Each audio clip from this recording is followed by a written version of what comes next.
આવી જાઓ, हमारा मशीन બહાર કાઢવાના છે, ડીલર છે जो कैसी हालत થઈ ગઈ છે, इसको आज सर्विस में मिलवाना છે। जो वजह मशीन ની हालत जो है दोनों मशीन आज बाहर काढ़वाना છે। एक गांठू का मशीन है, आनो मना आलो कि एक्स्ट्रा खाता हूं क्या अंदर आ जाओ।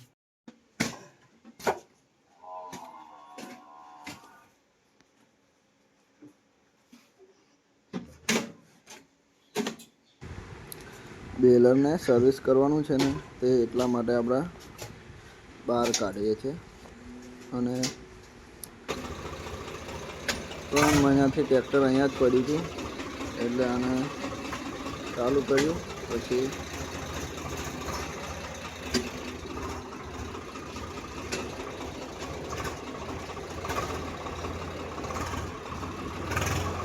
બહાર કાઢવી છે અને તમે જોઈ શકો છો ભાઈ,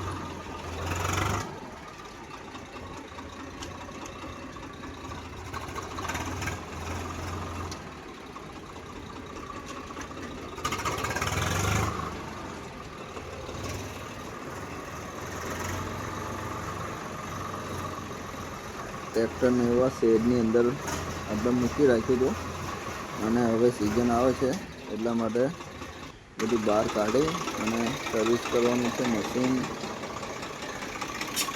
એટલા માટે આપણે બહાર લઈ જઈએ છીએ મશીનને અને આને આજે વોશ કરવાનું છે મશીનને, અને ટ્રેક્ટરને વોશિંગ કર્યા પછી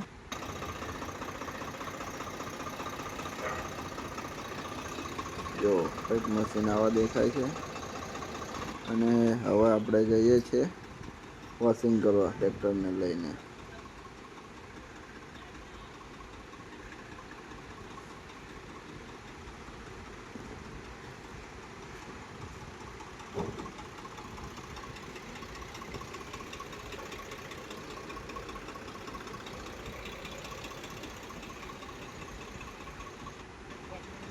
પણ બંધ શું કરવા કરવું છે આપણે? બંધ શું કરવા કરવું?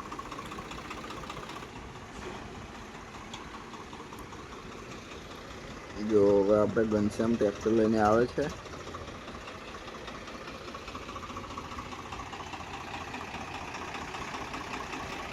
અને બહુ દિવસ પછી બેલર બહાર કાઢી, એટલે જોજો તમે ઘનશ્યામ કેવી રીતના વાળે છે ટ્રેક્ટરને।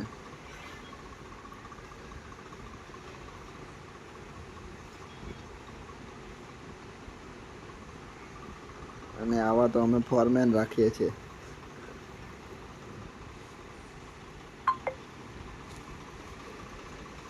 જો હવે નહીં જાય એટલા માટે આપણે મશીનને બેક કરાવી લઈએ।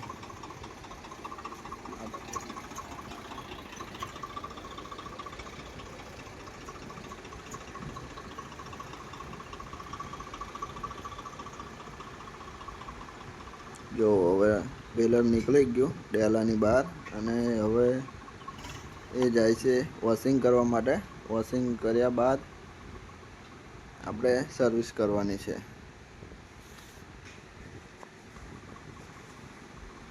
અને જુઓ તમે વોશિંગ કરી પછી આવી ગયું છે આપણા ઘરે મશીન, અને ઘનશ્યામ એને છોડી અને બીજાને લઈને જવાનું છે।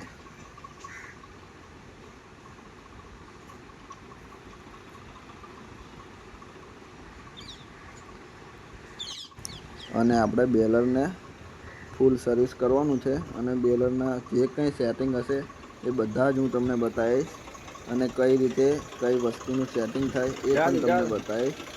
પછી આપણે આને સર્વિસ સ્ટાર્ટ કરવાની છે। અત્યારે તો ખાલી વોશિંગ કરી અને મેલ્યું, પાણી એકદમ સુકાઈ જાય પછી આને સ્ટાર્ટ કરવાનું છે સર્વિસ કરવાનું। અને આ વિડીયોને જેટલો બને એટલો શેર કરો, જેથી કરીને કોઈ મિત્રોને ગંઠાના મશીનના સેટિંગની ના સમજણ આવતી હોય તો એ આ આપણા આગલા વિડીયોની અંદર જોઈ શકે છે।